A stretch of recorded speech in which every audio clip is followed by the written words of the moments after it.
तौबा कर। मैं जो ही अपने कमरे से फ्रेश होकर बाहर निकला तो बाहर से मुझे कुछ लोगों की आवाज़ें आ रही। मैं उन आवाज़ों का ताक़ुब करते हुए ड्राइंग रूम तक आया तो मैंने देखा कि अम्मी के साथ फिर से हमारे हमसाये हमीद अंकल बैठे थे। उन्हें देखकर मुझे हैरत हुई थी। अभी अफ्तारी का टाइम होने वाला था और अम्मी उस वक्त किचन में मौजूद होती थी या फिर उस वक्त किचन से फारिग होकर आराम करती थी। लेकिन आज जो दूसरा अशरा शुरू हो चुका था।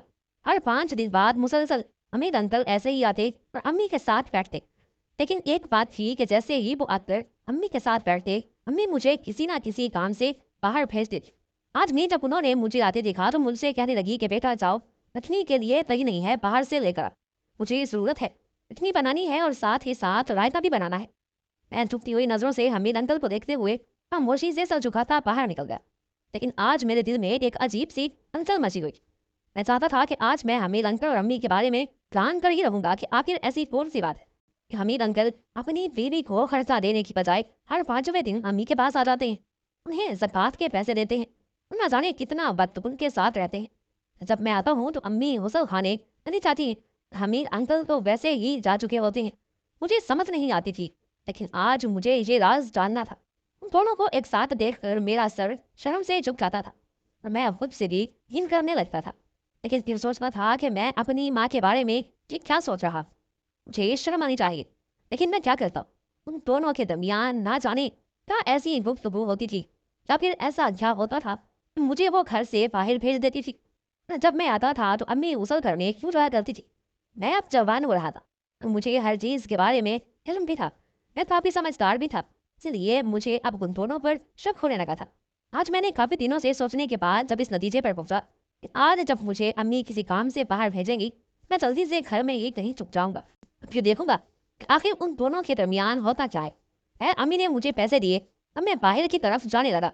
मैं बार बार कदम आगे बढ़ाता और हर कदम पर पीछे मुड़कर देखता कि कहीं अम्मी मुझे देख नहीं रही और अम्मी मुझे देख ही रही होती। मैं ड्राइंग रूम से बाहर निकला। ड्राइंग रूम का दरवाजा मैंने बंद कर दिया, इसलिए अम्मी मुझे सपा खैर मैं उनकी नजरों में आए बिना जल्दी से बाहर आया। बाहर मैं इधर उधर देखने लगा।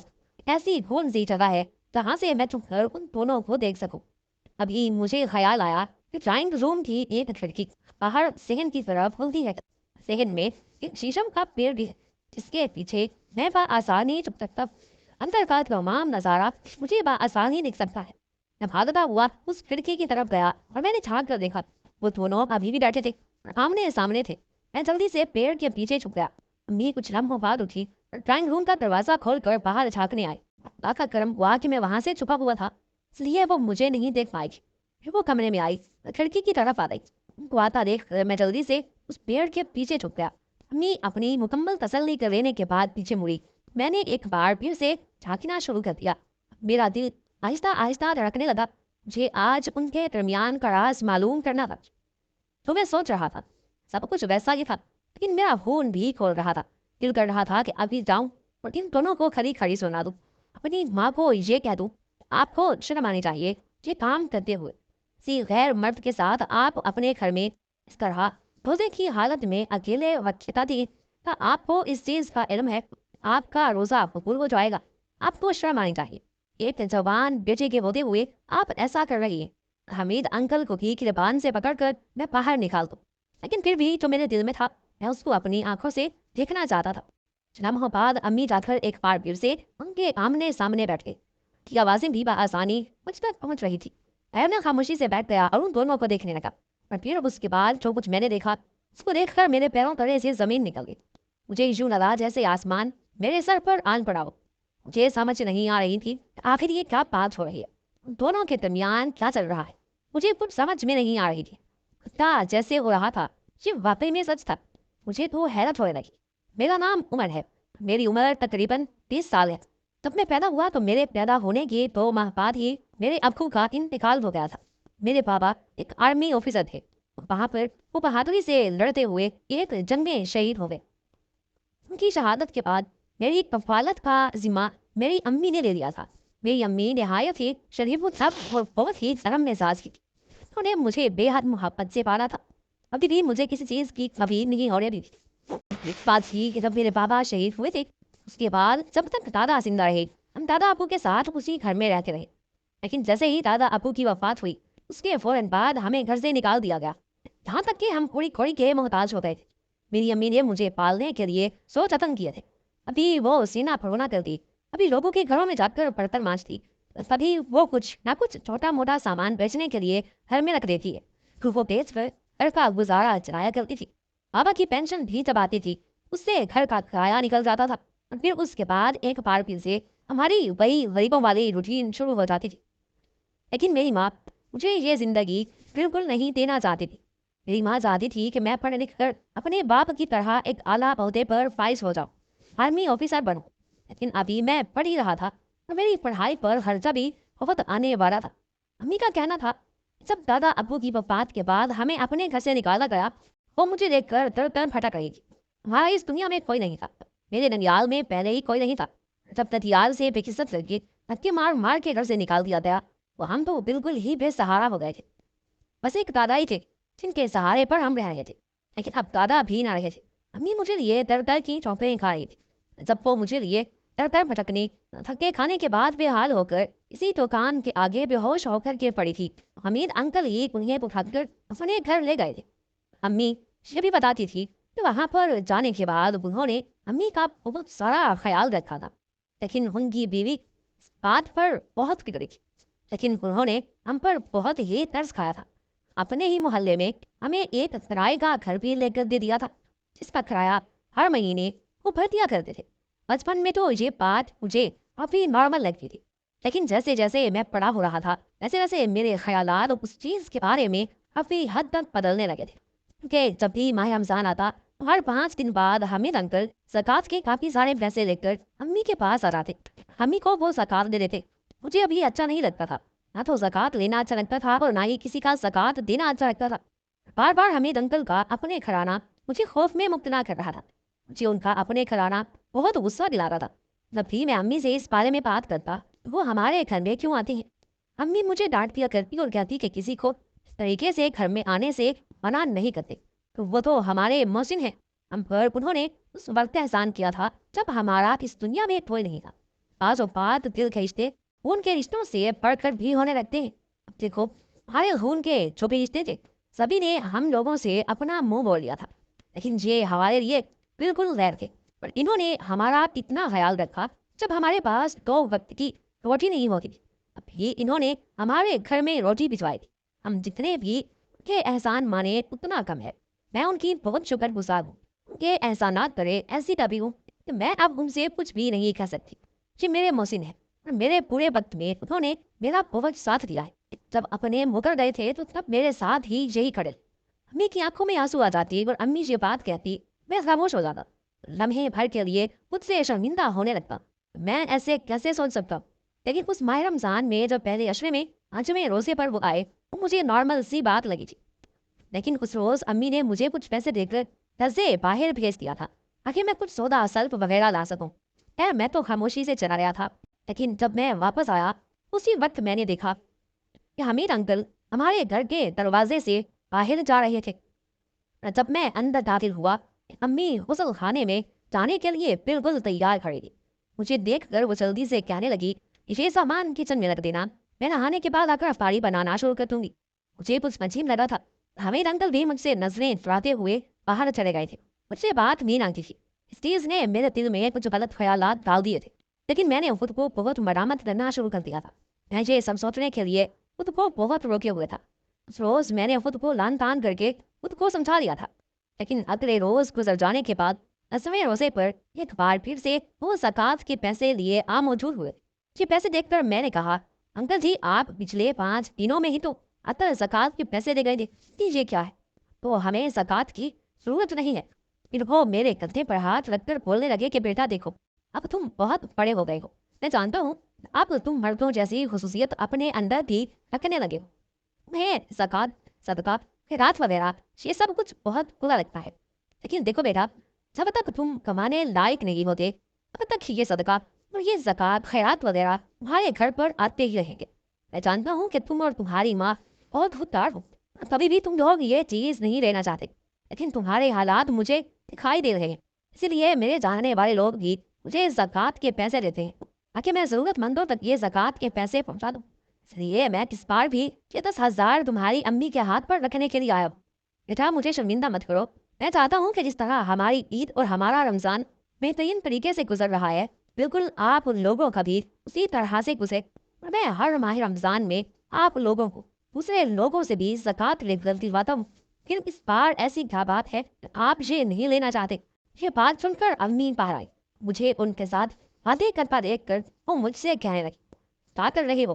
अभी अमीर अंकल ने कहा कि आपका लाडला ये कह रहा है कि इसे ये ज़कात के पैसे बिल्कुल नहीं चाहिए। तो ये कहाँ से आए हैं? मैं तो 5 दिन पहले ही आकर आप लोगों को दे गया था। अब तुम ये बताओ मैं क्या करूँ? मैं इसे क्या करूँ? अम्मी कहने लगी कि देखो बेटा, मैं जितनी मेहनत करती हूँ फिर भी ना उतने पैसे नहीं बना पाऊंगी।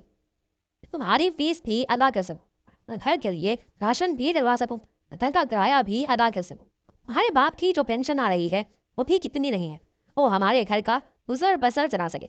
उसे तो बस बिजली का बिल और घर का किराया निकल जाता है, गैस का बिल भी अलग है। आप बताओ कि मैं क्या करूँ? ऐसे में हमीद साहब हमारी मदद कर रहे हैं, इनका हम पर बहुत बड़ा एहसान है। उन दोनों की ये बातें सुनकर मैं खामोशी से सर झटक कर दूसरी साइड पर चला गया। मैं जाकर सोचने लगा, न जाने कब तक मैं इन्हीं ज़कात के पैसों पर ही मिलता रहूंगा। न जाने वो दिन कब आएगा जब मैं अपनी मेहनत पर अपने दम पर इस घर में कुछ लेकर आऊंगा, अपनी माँ के लिए कुछ आसाइशात लाऊंगा। लेकिन अभी मैं उसी सोच में ही था। अम्मी ने मेरे कंधे पर हाथ रखा और मेरे हाथ में कुछ पैसे पकड़ा दिए। कहने लगी कि बेटा जाओ जल्दी से सब्ज मिर्चें गोश्त वगैरह लेकर आओ, मुझे अफ्तारी बनानी है, बहुत देर हो गई है। मैंने वो पैसे पकड़े और एक बार फिर से बाजार की तरफ चल दिया। लेकिन जब मैं बाजार पहुंचा तो मेरे दिल में एक खड़का सा लगने लगा था। एक बार फिर से वही सोच जिसे मैंने टपक कर सुला दिया था वो मेरे दिमाग में आमोजूद हुई। मुझे एक बार फिर से मन करने लगे।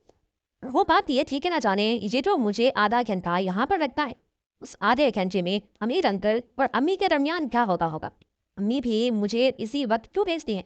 हालांकि रोजाना तो वैसे ही मैं सुबह सवेरे जाकर ले आता हूँ। फिर जिस दिन हमीर अंक कराते हैं अम्मी को कुछ ना कुछ और याद आ जाता है। खैर मैंने वहां से जाकर गोश्त पर कुछ दूसरा सौदा सर लिया, वापस घर की तरफ मुड़ गया। मैंने अपने कदमों की रफ्तार तेज कर ली थी। मेरे पास बाइक थी, इसलिए मुझे पैदल ही आना पड़ता था। पैदल आने की वजह से मुझे तकरीबन आधा घंटा या फिर 50 मिनट लग जाते थे। खैर मैंने आज अपने कदमों को इतना तेज किया कि मैं आधे घंटे में ही पहुंच गया था। लेकिन जैसे ही मैं अपने घर के दरवाजे पर पहुंचा, एक बार फिर से मैंने हमीद अंकल को अपने घर से बाहर निकलते हुए देखा। यानी आज भी वो आधा घंटा हमारे घर लगाकर जा रहे थे। उन दोनों के दरमियान क्या हुआ होगा? ऐसी कौन सी राजो नियाज की बातें होती है? ऐसा कौन सा काम होता है जो मेरी मौजूदगी में नहीं हो सकता? मैं खामोशी से उन्हें देखता हुआ अपने घर की तरफ आ गया। मैंने देखा कि अम्मी अपने कमरे में मौजूद थी। उन्होंने अपने हाथ में कपड़े उठाए हुए थे। मुझसे कहने लगी कि ये सब कुछ तुम किचन में रखो, मैं जरा नहात कर आती हूँ। मैंने अभी नमाज भी पढ़नी है। आज फिर अम्मी को और उनको इस तरह से देखकर मेरा सर शर्म से चुप गया था। मैं शर्म से पानी पानी होने लगा। मेरी रग रग में गुस्सा उतरने लगा। गुस्से की वजह से मेरे माथे पर पसीना भी नमूदार होने लगा। लेकिन अभी मुझे इस बात का मुकम्मल यकीन नहीं था। इन दोनों के दरमियान कुछ गलत चल रहा है। बस ये तो मेरे दिमाग में ही गुमान था। मैं चाहता था कि मुझे जल्द से जल्द इस बारे में हकीकत मालूम हो जाए। अभी जाकर मैं उन दोनों को आईना दिखा सकूं। अपनी उम्र के इस हिस्से में भी इस तरह के काम करते हुए उन्हें बिल्कुल शर्म नहीं आती। मैं अम्मी के कमरे से होता हुआ किचन की तरफ आया। एक बार फिर से उन्हीं सोचों में गर्क होने लगा। गुस्सा सातवें आसमान को पहुंच चुका था, लेकिन फिर भी मैं उस चीज को जाहिर नहीं करना चाहता था। कुछ ही लम्हों बाद नहा धोकर अम्मी किचन में आ गई थी। मैं अभी तक किचन में सोचों में गर्क खड़ा था। मुझे सोचों में पड़ा देखकर अम्मी मेरी तरफ फटी। मेरे कंधे पर हाथ रखकर कहने लगी, तुम्हारे बेटा क्या हुआ है? सब खैरियत तो है? आज बड़े चुप चुप हो, सोच में डूबे हुए हो। मैंने कहा अम्मी जान ऐसी कोई बात नहीं है, बस मुझे अकेला छोड़ दे, मेरे सर में बहुत दर्द हो रहा है, मैं जाकर सो रहा हूँ। जब अफ्तारी बन जाए तो मुझे बुला लीजिएगा। इतना कहते हुए मैं वापस अपने कमरे में आया और जोर से अपने कमरे के दरवाजे को बंद कर दिया। फिर जाकर तट पर बैठ कर मैं यही सोचने लगा। ये तमाम सोचों ने मेरे दिमाग को मुंतशिर कर दिया था। मैं अपनी अम्मी के बारे में ये बात सोचता शर्म से पानी पानी हो जाता और खुद को मलामत करने लगता। आखिर मैं कैसा बेटा हूँ तो अपनी माँ के किरदार पर शक कर रहा हूँ। अगर उनके दिल में ऐसी कोई बात होगी वो शादी कर लेती, वो बाबा के जाने के बाद अकेली इस दुनिया में ना रहती। पर मैंने देखा था अम्मी हमेशा बाबा की तस्वीर को सीने से लगाते बहुत होती, उन्हें बहुत याद करती थी। अगर उनके दिल में ऐसी कोई गलत बात थी, वो बाबा को क्यों याद करती थी? उनके चले जाने के बाद उन्हें शादी क्यों ना की थी? इस बात को सोचते हुए मैंने खुद को एक बार फिर से तसल्ली दी और लेट गया। लेकिन लेटे लेटे कुछ लम्हों बाद एक बार फिर से उन्हीं सोचों ने मुझे तंग कर लिया था। खैर काफी सोच विचार के बाद मैंने फैसला किया कि अगली बार जब 15 रोजे को जी आएंगे, यानी 15वें रोजे पर जब जी आएंगे, तो मैं अपने घर में छुप कर ही ये सब कुछ देख लूंगा कि इन दोनों के दरमियान ऐसा क्या होता है कि अम्मी उनके जाने के बाद गुस्ल करने लग जाती है, और वो भी जाते हुए मुझसे नजरों को चुरा कर ही जाते हैं, मुझसे बात तक नहीं करते। हालांकि मैं दरवाजे पर ही उन्हें मिल जाता हूँ। खैर अब मैंने खुद को ये बात कहकर तसल्ली दे दी कि अगली बार जब वो आएंगे तो अम्मी मुझे जरूर कुछ ना कुछ लेने के लिए बाजार भेज देंगे, और इस मौके का फायदा उठाते हुए मैं कहीं छुप जाऊंगा और उन्हें देख लूंगा। इन दोनों का सच मेरे सामने आ जाएगा, दूध का दूध और पानी का पानी हो जाएगा। अब मैं उन दोनों को उनके किए पर शर्मिंदा करूंगा और उन्हें आईना दिखा दूंगा। यही वजह थी कि अब मैं 15वें रोजे का इंतजार कर रहा था। लेकिन अब लम्हा लम्हा मुझ पर सदी बनकर बीत रहा था। मैं चाहता था किसी हकीकत जल्द से जल्द मेरे सामने आ जाए, लेकिन दिन थे कि गुजरने में नहीं आ रहे थे। आज ये हुआ था कि 10वें रोजे के बाद से मैं बहुत खामोश हो गया था, और अम्मी ने भी मेरी उस खामोशी को भांप लिया था। दूसरे ही रोजे जब मैं सहरी के वक्त उठा और खामोशी से आकर सहरी करने लगा, तो अम्मी ने मुझे खामोश बैठा पाकर पूछा कि उमर क्या बात है बेटा, तुम मुझे काफी खामोश से लग रहे हो। कोई बात है तो तुम मुझसे शेयर कर सकते हो। लेकिन मैं अब उन्हें क्या कहता कि मुझे आप पर और हमीद साहब पर शक हो रहा है। अगर मैं ये कह देता तो ना जाने अम्मी मेरा क्या हाल करती और मेरे बारे में क्या सोचती। हकीकत में ये सब कुछ था भी या नहीं, मुझे अपनी आंखों से देखना था अभी। मैंने कहा अम्मी ऐसी कोई बात नहीं है, बस जरा तबीयत बोझल सी है, इसी वजह से थोड़ा खामोश था। मुझे कुछ अच्छा नहीं लग रहा। बस सहरी करने के बाद मैं एक बार फिर से सो जाता हूँ। मेरी तबीयत की खराबी का सुनकर हमेशा की तरह से एक बार फिर से अम्मी बहुत फिक्रमंद हो गई थी और मुझसे कहने लगी कि तुम्हारी तबीयत खराब है और तुमने मुझे बताया क्यों नहीं। तुम ऐसा करो कि रोजाना रखो और डॉक्टर के पास चले जाना, दवा वगैरह ले लेना। मैंने कहा नहीं, मैं बिल्कुल ठीक हूँ, दवाई की जरूरत मुझे बिल्कुल नहीं है। लेकिन वो अभी भी बाजिद थी कि उनके पास जो दवाई पड़ी है वो मैं वही मेडिसिन ले लूं।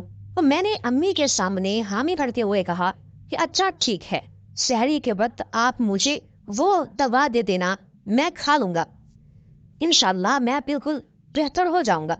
मेरी ये बात सुनकर अम्मी कुछ टैबलेट्स अपने कमरे से जाकर उठा लाई थी और वो मुझे जबरदस्ती खिला दी थी। अब उन्हें क्या पता था कि मेरी तबीयत की खराबी की असल वजह क्या है। खैर ये दिन मैंने बड़े अजाब पर गुजारे थे और आज 15वां रोजा था, और ठीक अफ्तारी से 3 घंटे पहले ही वो हमारे घर पर आन मौजूद हुए थे। और हस्बे तवक्को अम्मी ने भी मेरे हाथ पर पैसे रखते हुए कहा कि आज मुझे दही भूल गई थी, मंगवानी तो तुम जाकर दही ले आओ। और मैं ताबेदारी से सर झुकाता हुआ जल्दी से बाहर निकला था। लेकिन उन लोगों की नजर से बचते हुए मैंने खुद को शीशम के पेड़ के साथ छुपा लिया था ताकि उन्हें पता ना चल सके कि मैं उन दोनों को देख रहा हूँ और सुन भी रहा हूँ। खैर मेरे चले जाने के बाद अम्मी ने अपनी मुकम्मल तसल्ली कर लेने के बाद एक बार फिर से हमीद अंकल की तरफ रुख किया था और मैं उनको उनके पास जाता हुआ देख भी रहा था। मुझे लगता था कि अब जाता हुआ देख भी रहा था मुझे लगता था कि अब अम्मी जाकर बिल्कुल उनके करीब बैठ गई होंगी। माँ हरगिज नहीं था। वो जाकर एक बार फिर से उनके सामने वाली नशिस्त पर बैठ गई और कहने लगी कि जी हमीद भाई क्या हुआ? अरे ये क्या, मेरे तो पैरों तले से जमीन निकल गई थी। मैं जो सोच रहा था वो गलत था, लेकिन खैर अभी आगे भी तो शायद कुछ हो सकता था। मैंने खामोशी से देखा तो मेरे पैरों तले से जमीन निकल गई, क्योंकि ये मैंने देखा कि हमीद अंकल रोने लगे। ऐसे उन्हें जो रोता देखकर मुझे हैरत हुई थी, वो इस तरह से क्यों रो रहे थे। खैर अम्मी खामोशी से उन्हें देखती रही। اور کچھ دیر بعد بولی، دیکھیے بھائی صبر کریں، اللہ تعالیٰ صبر کرنے والوں کے ساتھ ہے، اور مجھے یہ بتائیے کہ آپ کیوں رو رہے ہیں؟ اور وہ کہنے لگے کہ میرا دل تو کرتا ہے کہ میں آپ کی اتنی مدد کر سکوں کہ آپ کے گھر کا گزر بسر اچھے طریقے سے چل سکے۔ میں نے آپ کو اپنے دل سے بہن مانا ہے اور میں چاہتا ہوں کہ میں بھائی ہونے کا حق ادا کر سکوں، لیکن مجھے معاف کرنا، آج کل میرے حالات بہت ڈھیلے ہو گئے ہیں۔ آپ کے بھی بیٹھنے کے پوچھنے پر میں نے یہی بتایا کہ میں اپنے عزیز و اقارب سے زکوٰۃ کے پیسے لے کر آپ لوگوں کو دے دیتا ہوں، لیکن حقیقت بات یہ بالکل نہیں ہے۔ حقیقت یہ ہے کہ میں ہر 5 دنوں میں جو کام کرتا ہوں اس میں سے بچا بچا کر آپ لوگوں کے نام کا رکھتا ہوں، اور ہر 5ویں دن آ کر یہ آپ کو 5,000 دے دیتا ہوں تاکہ آپ کے گھر کا خرچ بھی چلتا رہے اور میں بھی سکون میں رہوں۔ میری بیوی اس بات پر مجھ پر شک کرتی ہے اور کہتی ہے کہ میرا تعلق تمہارے ساتھ غلط ہے، لیکن میں، تم اور ہمارا خدا یہ بہتر جانتے ہیں کہ میں نے تمہیں سچے دل سے اپنی بہن مانا ہے، اور میں خدا کی رضا کے لیے تم پر خرچ کرتا ہوں۔ میری اپنی کوئی بہن نہیں ہے، اگر میری کوئی بہن ہوتی تو شاید اس کے برے وقت میں بھی میں اس کا ایسے ہی ساتھ دیتا جیسے میں ابھی تمہارا ساتھ دے رہا ہوں۔ آج میری بیوی نے مجھ پر ایسی ایسی باتیں کی، مجھے ایسا ایسا برا بھلا کہا کہ مجھے شرم آتی ہے کہ میں تمہیں بتا بھی سکوں۔ جس طرح تمہیں میں خرچ کے لیے پیسے دیتا ہوں، اس سے کہیں زیادہ تو کما کر میں اس کے ہاتھ پر رکھ دیتا ہوں۔ سارا گھر وہ انہی پیسوں سے چلاتی ہے، لیکن ہر کسی کے سامنے وہ یہی رونا روتی رہتی ہے کہ میں نے اسے کبھی خرچ کرنے کے لیے 1 روپیہ تک نہیں دیا۔ اگر میں نہیں دیتا تو پھر وہ اتنے مہنگے کپڑے اور اتنے مہنگے جوتے اور گھر میں راشن پانی کہاں سے آتا ہے؟ وہ یہ نہیں سوچتی، وہ بس مجھ پر تانا زنی کرنے لگتی ہے، لیکن میں اپنی اولاد کی وجہ سے خاموش ہو جاتا ہوں۔ اب تو اولاد کی نظریں بھی مجھے یوں لگنے لگی ہیں جیسے وہ بھی مجھے اسی طرح بد کردار سمجھتے ہوں۔ میری بہن، اگر تمہاری ایسے کوئی دل آزاری کرے تو میں تم سے اس سے پہلے ہی معافی مانگتا ہوں، کیونکہ آج ہی میری بیوی نے کہا ہے کہ وہ کوئی بڑا مسئلہ کھڑا کر دے گی۔ میں اسے چوری چوری یہاں آیا ہوں، اور شاید آج کے بعد میں یہاں نہ آ سکوں، لیکن میں تمہارے لیے پھر بھی رقم بھجواتا رہوں گا۔ بس اگر کچھ تم سے پوچھے تو تم یہی گواہی دے دینا کہ تم نے مجھے اور میں نے تمہیں، ہم دونوں نے ایک دوسرے کو سچے دل سے بہن بھائی مانا ہے۔ اسی وجہ سے میں تمہارے ساتھ کھڑا رہا ہوں، اور میں انشاءاللہ تمہارے ساتھ کھڑا رہوں گا۔ لیکن اب میں اپنی بیوی کے تانے تو برداشت کر سکتا تھا، لیکن اپنی اولاد کی شکی نظریں خود پر برداشت میں کسی صورت نہیں کر سکتا، اور مجھے تمہارے بیٹے کے چال چلن سے بھی یوں ہی لگتا ہے کہ جیسے وہ ہم پر شک کر رہا ہو۔ ہم سگے نہیں ہیں، اسی لیے کوئی ہم پر یقین نہیں کرتا کہ ہم دونوں کے درمیان کچھ نہیں ہے۔ ہم ایک دوسرے کو سچے دل سے بہن بھائی مانتے ہیں، بس یہی بہت ہے، اور ہمیشہ ایک دوسرے کے ساتھ کھڑے رہیں گے۔ اور میری بہن، میری بات سنو، میں نہیں جانتا کہ اب میری عمر کتنی ہے، کیونکہ اب میری حالت بہت خراب رہنے لگی ہے۔ بس تمہارے پاس آ کر ذرا سا درد دل بانٹ لیتا تھا، تمہارے سامنے رو لیتا تھا، ورنہ باہر کی دنیا کے سامنے تم مجھے ایک مضبوط مرد بننا پڑتا ہے۔ کہتی ہیں کہ بہن بھائیوں کا رشتہ اتنا پختہ ہوتا ہے کہ وہ ایک دوسرے سے کوئی بھی بات شیئر کر سکتے ہیں، اور مجھے تمہاری صورت میں ایک بہن ملی ہے تو میں بھی اپنے دل کا بوجھ تم سے بات کر کے ہلکا کر لیتا ہوں۔ میری بہن، اگر تمہارے کردار پر کوئی بھی بات اٹھی تو میں برداشت بالکل نہیں کر پاؤں گا، اس لیے میں یہی چاہ رہا ہوں کہ آج کے بعد میں تمہارے گھر پر کسی صورت بھی نہیں آؤں گا۔ بس جو رقم تمہارے لیے میں نکالتا ہوں وہ میں تم لوگوں کو بھیج دیا کروں گا۔ تم فکر مت کرنا، تم لوگ یہ مت سوچنا کہ تمہارا بھائی تم سے دور رہ کر غافل ہو جائے گا۔ میں ہمیشہ تمہارے بارے میں سوچتا رہوں گا اور تمہیں کبھی بھی کسی چیز کا محتاج نہیں ہونے دوں گا۔ ایسے کہتے ہوئے وہ اٹھ کھڑے ہوئے اور انہوں نے امی کے سر پر ہاتھ رکھا اور گھر سے باہر نکل آئے تھے۔ ان کے جانے کے بعد जब अम्मी कमरे में अंदर गई तो मैंने देखा कि अम्मी ने एक बार फिर से अपने कपड़े निकाले और नहाने के लिए चली गई, क्योंकि वो अफ्तारी से पहले ही साफ सुथरा रहना चाहती थी। मुझे अब ये ख्याल आया था कि अम्मी को सफाई बेहद पसंद थी, लेकिन मैं क्या से क्या समझ बैठा था। खुदा मुझे रियाकारी से बचाए और मैं खुद से शर्मिंदा हो गया। खैर, उनके अंदर चले जाने के बाद और हमीद अंकल के चले जाने के बाद मैंने एक बार फिर से पैसे पकड़े और जाकर दही ले आया। और उसके बाद अब मैं यही सोचता हूँ कि इस दुनिया में ऐसे इंसान भी मौजूद हैं जो अपने आप को पीछे कर देते हैं और बाकी लोगों की जरूरियात और उनके एहसासात को सबसे ऊपर यानी बलाए ताक रखते हैं। बाज़ औक़ात खून के रिश्तों से दिल के रिश्ते बहुत ताकतवर हो जाते हैं। और अम्मी की ये बात आज मुझे समझ में आ गई थी। ऐसे लोग अगर दुनिया में रहे तो शायद कोई भी भूखे पेट ना सोएगा। और अगर किसी भी औरत की इज्जत नहीं उछाली जाएगी। आज अफ्तारी के वक्त मेरी जबान पर हमीद अंकल के लिए बेहद दुआएं थी, क्योंकि मैं जान चुका था कि वो बहुत अच्छे इंसान हैं जो खुद से ज्यादा दूसरों के बारे में सोचते हैं। अगर ऐसे ही इंसान दुनिया से उठा लिए जाएं तो शायद दुनिया में भेड़िए गरीबों को काट खाएंगे और मुझ जैसे गरीबों का माह रमजान हमेशा वीरान ही रहेगा और उनके लिए हमेशा गुर्बत